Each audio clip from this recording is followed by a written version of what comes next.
Ayahuasca, au secours, ayahuasca. Est-ce que j'ai bien prononcé Bien prononcé. Sébastien Cazot dehors? Très bien. Vous êtes le chaman français blanc, c'est ça? On va dire ça comme ça. Un des, je pense. Qu'est-ce que c'est qu'un chaman? Qu'est-ce que c'est que le chamanisme? Qu'est-ce que c'est que cette plante? Au secours, je découvre quelque chose de fascinant, mais qui fait un petit peu peur. Comme beaucoup de gens qui en entendent parler ou qui voient des reportages dessus, oui, ça c'est vrai. Chaman, c'est un terme un peu fourre-tout qui veut plus dire grand-chose, qui a jamais voulu dire grand-chose. En fait, ça vient de la Sibérie, c'est un terme qui vient de la Sibérie, des Toulouse, et qui est rentré dans la langue française à peu près au milieu du 19e siècle. Alors, à l'origine, ça se traduisait entre celui qui sait ou celui qui se remue en agitant les bras. Ah oui. Voilà, donc depuis ça, on est passé de ces images de chamans sibériens avec leur tambour autour d'un feu, voir les hommes docteurs, les hommes médecine dans différentes autres tribus, aux images d'Épinal qu'on peut avoir avec des plumes partout. Voilà. Donc en fait, le terme ne veut plus dire grand-chose, mais c'est vrai que normalement, c'est un terme qui est censé décrire celui qui sait, c'est-à-dire la personne qui travaille en communication entre le monde réel et le monde des esprits. Voilà, c'est une personne qui est censée faire le pont entre ces deux mondes-là. Dans les tribus d'Amazonie, donc dans les groupes ethniques amazoniens, les divers groupes ethniques amazoniens, chaque tribu, chaque communauté vit avec un chaman qui s'occupe, donc qui est un peu le garant de la spiritualité, le garant de la communication avec ses esprits pour toutes ces communautés-là. Et en fait, c'est à la fois cet homme médecine, à la fois cet homme qu'on vient interroger sur, ou homme ou femme, hein, parce que là, pour le coup, c'est vraiment 50-50. Cette personne, donc, on vient interroger sur les problèmes divers qui pourrait y avoir dans les tribus ou personnels avec les personnes de la communauté. Donc, c'est un terme qui englobe beaucoup de choses, mais d'une manière générale, voilà, c'est cette personne qui fait le pont entre les deux mondes. Très bien. Alors maintenant, la nouvelle vague, c'est le néo-chamanisme. Qu'est-ce que ça veut dire? Est-ce que ça veut dire que nous sommes obligés dans nos sociétés contemporaines un peu chahutées d'avoir des intermédiaires pour essayer de comprendre qui nous sommes? On a toujours eu des intermédiaires. Le chamanisme en France a toujours existé. On appelait peut-être ça des druides avant ou ce genre de choses. C'est vrai que druides, ça fait très bien aussi. C'est pas obligé de les appeler chamans, mais ils remplissaient la même fonction. Donc, en fait, ce qu'on appelle le néo-chamanisme, c'est le fait de reprendre euh, des aspects ou l'enseignement d'un chamanisme traditionnel, quel qu'il soit, que ce soit le sibérien, l'amazonien ou autre, et de le réintégrer pour qu'il devienne accessible, en fait, aux cultures d'Occident. Parce que le chaman amazonien a des référents culturels, des codes de langage, des référents culturels, des manières de penser, des manières de réagir face à certaines choses qu'il comprend, qu'il entend, qu'il voit, qui vont être très très différentes de celles d'une culture occidentale, que ce soit français ou autre. Ça, c'est voilà, ça n'a aucune importance. Et du fait de cette incompréhension, ça crée une barrière parfois. Donc il y a une perte dans cette communication, et cette perte fait que les traitements, la thérapie chamanique va perdre de son efficacité. D'où l'intérêt de rentrer en néo-chamanisme, c'est-à-dire de faire encore une fois le pont entre deux autres mondes. C'est toujours cette notion de pont entre les mondes. Donc le néo-chamanisme va avoir tendance à intégrer des codes culturels, des référents qui sont connus par les Occidentaux, pour arriver à comprendre, ou se faire au moins comprendre dans ce référent culturel amazonien. Bien. Alors tout ça parce que vous-même, vous êtes anthropologue et puis vous avez parcouru le monde entier. Vous avez vécu où? Là, 12 ans en Équateur, avant ça en Papouasie-Nouvelle-Guinée, en Australie, d'autres endroits. Bien sûr. Donc c'est à travers ce parcours personnel que vous avez eu cette orientation pour le chamanisme ou pas? Alors c'est venu surtout par un aspect de curiosité, évidemment, en arrivant en Équateur, de vivre, moi je vivais dans l'Amazonie, hein, donc ça restait accessible par la route quand même, mais c'était vraiment dans l'Amazonie. Donc on s'intéresse aux gens avec qui on vit, qui vivent autour de vous, et en s'intéressant à ça, on tombe inévitablement à savoir qu'est-ce que c'est que cette plante et qu'est-ce que ça fait. Alors, oui, qu'est-ce que Voilà. c'est que l'ayahuasca? Alors l'ayahuasca, c'est une plante. L'ayahuasca, c'est un terme en fait quechua, qui veut dire aya, l'âme ou la mort, et huasca, la liane. Donc c'est la liane des morts ou la liane des âmes, selon comment on veut la traduire. C'est une plante psychoactive, donc qui a une capacité de faire entrer en état de conscience modifié. Donc on a l'état de Psychotrope, conscience donc. psychotrope, absolument. Mhm. Voilà. Donc pas un hallucinogène, mais un psychotrope. Il y a une différence assez fondamentale entre les deux. C'est une des plantes qui rentre dans la catégorie des entéogènes. Les entéogènes, c'est chez les psychotropes, c'est une toute petite partie, il y en a une douzaine sur la planète à peu près, qui en fait accompagnent l'humanité depuis des milliers d'années, des centaines, voire des milliers d'années, dans différentes régions du monde. L'ayahuasca en est une, il y en a d'autres, en Amérique du Sud, le San Pedro par exemple, en Amérique du Nord, le peyote, en Afrique, l'iboga, il y en a beaucoup. Et ce sont des plantes qui sont sacrées, Mhm. très très sacrées, vénérées, qui ont une puissance incomparable sur des travails psychologiques, d'où l'intérêt aujourd'hui de toutes les populations occidentales qui se tournent vers ces médecines ancestrales pour justement retrouver une médecine qui leur corresponde plus. Oui, c'est-à-dire qu'on met un peu de côté les médicaments traditionnels de laboratoire et on essaye de se tourner vers ce qui a toujours existé, les plantes, et ça en fait partie, Voilà, voilà. simplement. Si on en revient à effectivement la médecine indienne, la médecine chinoise qui ont des milliers d'années, ce sont des médecines qu'on appelle biophysiques, c'est-à-dire qu'elles considèrent l'être humain comme étant une unité biologique évoluant dans un environnement attenant directement et que cet environnement a une influence directe pouvant causer les maladies, qu'elles soient psychologiques et ensuite physiques, voilà. Ça, c'est en opposition à la médecine biochimique à laquelle nous, on est habitués dans nos contrées françaises et européennes aujourd'hui. C'est-à-dire que la médecine biochimique traite le symptôme. Il y a un dysfonctionnement chimique à l'intérieur du corps, qui peut être causé par un virus, par une bactérie, par un problème génétique ou autre, et le médecin va trouver le médicament ou la batterie de médicaments qui vont corriger ces disharmonies, ces problèmes de balance chimiques un peu perturbés. Voilà. Mais sans aller voir d'où vient la cause de cette perturbation biochimique. C'est là où est la grande différence. Et donc de plus en plus de personnes se rapprochent de cette médecine biophysique pour arriver à aller plus au fond des choses, plus en profondeur, pour arriver à trouver quelle est la cause du mal-être, quelle est la cause de leur souffrance, quelle est la cause, qu'elle soit physique ou psychologique, parce qu'il n'y en a pas eu de moins importante que l'autre, et généralement les deux sont toujours liés.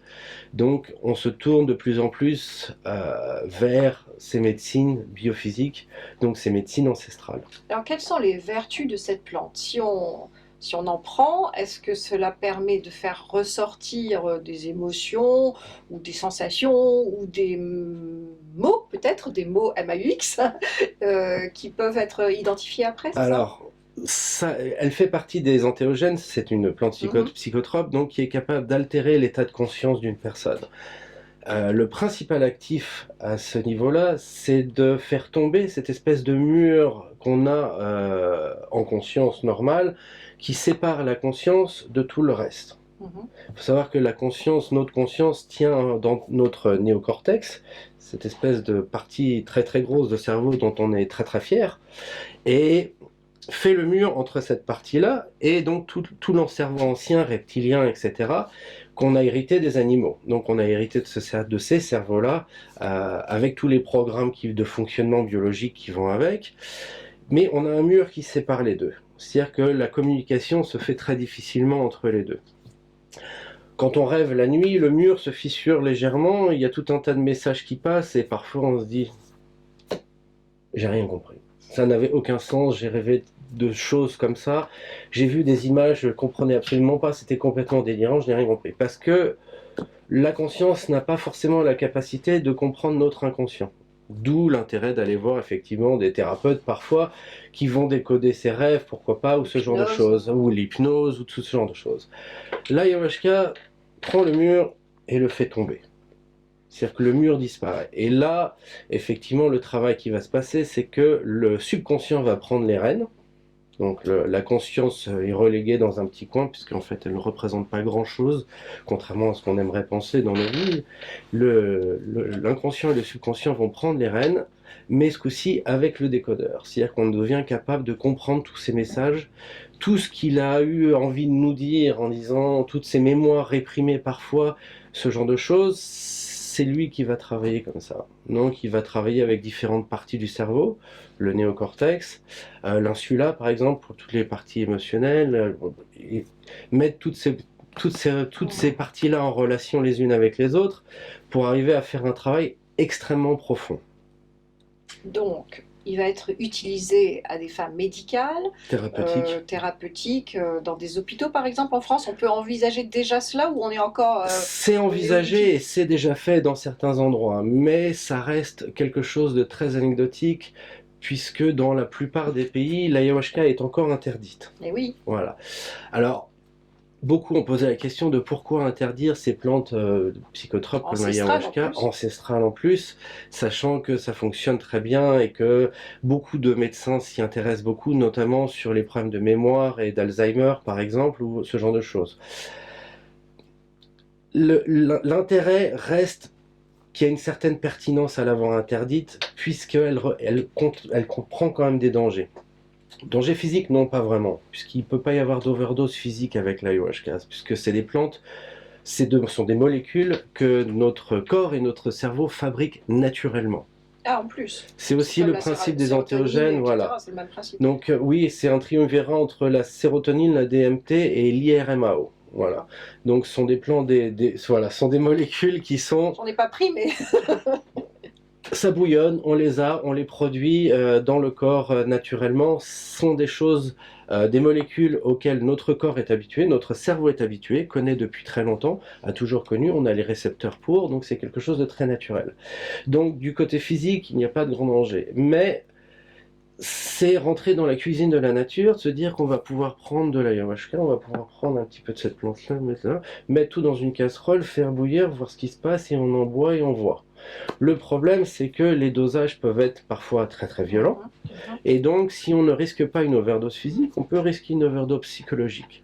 Donc avoir un impact très très fort qui peut causer des frayeurs très très grandes, puisque si on ouvre la boîte de Pandore, si on ouvre la boîte de Pandore d'un seul coup, ça peut être extrêmement écrasant, et donc avoir des gens qui peuvent rentrer dans des psychoses, par exemple, ou ce genre de choses, qui peuvent se résoudre après, évidemment, mais ça reste pas souhaitable. Bon, donc c'est quelque chose qui doit être fait de manière accompagnée. D'où l'intérêt du chaman. Très bien. Donc vous êtes, voilà, vous l'avez dit, un accompagnateur, le médecin. C'est un accompagnateur, exactement. Bon, alors donc... en Amazonie, par exemple, c'est utilisé fréquemment, ça fait partie des thérapies habituelles. En Europe, on est loin de tout cela. Au moment où nous enregistrons cette émission, je le dis, le livre n'est pas encore sorti, donc ça va faire un petit boom, j'imagine, dans le landerneau médico-légal bien pensant, parce que vous vous dites qu'en fait, on a là le moyen de soigner, d'aider. Absolument. Alors ça va bouleverser un petit peu les l'ayahuasca est capable, notamment pour sa capacité à gérer la sérotonine, à améliorer les conditions physiques d'une personne, donc toute sa biochimie s'améliore instantanément, mais surtout le psychologique. Il y a eu surtout les Américains ont fait beaucoup de travaux avec ça, en travaillant avec des IRM, en scanner direct, c'est-à-dire que de voir que les connexions cellulaires pendant et après l'ayahuasca s'amélioraient de manière drastique. C'est-à-dire qu'on avait plus de connexions instantanément, les connexions se refaisaient mieux, étaient plus fluides, et il y a en gros une plasticité du cerveau qui se met à travailler beaucoup mieux. Donc il y a un effet antidépresseur très très profond. C'est la nouvelle pilule du bonheur ou quoi? C'est la très vieille pilule du bonheur. Ouais, mais que l'on va découvrir ici. Nous. Et apprendre de manière en faisant très attention avec qui on le fait, comment on le fait, dans quelles circonstances on le fait. Il y a eu beaucoup de mauvaise presse par rapport à l'ayahuasca, puisque il y a des dérives, voilà exactement, beaucoup de dérives, que ça soit du côté traditionnel ou du côté néo-chamanique, que ça soit avec des chamans occidentaux ou pas. Ça, les dérives sont dans tous les côtés, dans l'humain, hein, généralement. Notamment, parce qu'il y a un amalgame qui est fait entre l'ayahuasca et la plante, qui est une malpigacée, c'est une très jolie liane qui pousse dans la jungle, magnifique, et l'ayahuasca, le breuvage que les gens prennent. Donc là, on est dans la préparation faite par le chaman. Dans cette préparation, ne rentre pas seulement de l'ayahuasca. elle rentre d'autres plantes. Alors généralement, dans la grande majorité des cas, le plus simple, c'est deux plantes. L'ayahuasca elle-même et ce qu'on appelle ses compagnons habituels, qui est une autre plante qui apporte la DMT, donc qui apporte toutes ces lumières et toutes ces couleurs, qui apporte énormément de visuels que l'ayahuasca va ensuite mettre en scène dans l'esprit intérieur, enfin dans l'œil intérieur des gens. Mais beaucoup d'autres plantes peuvent rentrer dedans, notamment une plante qui est aussi une plante sacrée, mais malheureusement très dangereuse, qui fait partie de la famille de la datura. Ah oui, ça c'est carrément un poison là. Ah, les Romains s'en sont beaucoup servis, Bah oui, oui, oui, pendant très très longtemps pour se débarrasser des gens bah oui. discrètement. Oui, oui. Et le problème de la datura, c'est que ça peut être très très bien utilisé. Certains chamans l'utilisent. Personnellement, je ne touche pas parce que je considère que c'est quelque chose de dangereux dont j'ai pas la maîtrise. Mais même bien utilisé, il suffit qu'une personne ait un léger problème au cœur dont tu ne sois même pas au courant ou un anévrisme ou quelque chose, la datura serait suffisante pour arriver, pour mettre la personne en danger réel. En danger réel. Et c'est ce qui cause généralement les accidents avec l'ayahuasca, ce sont ces plantes qui sont mises en annexe Alors, avec l'ayahuasca. comment la législation française va aborder ce problème? Alors, la législation française n'aborde pas le problème, elle D'accord, l'interdit tout simplement. très bien.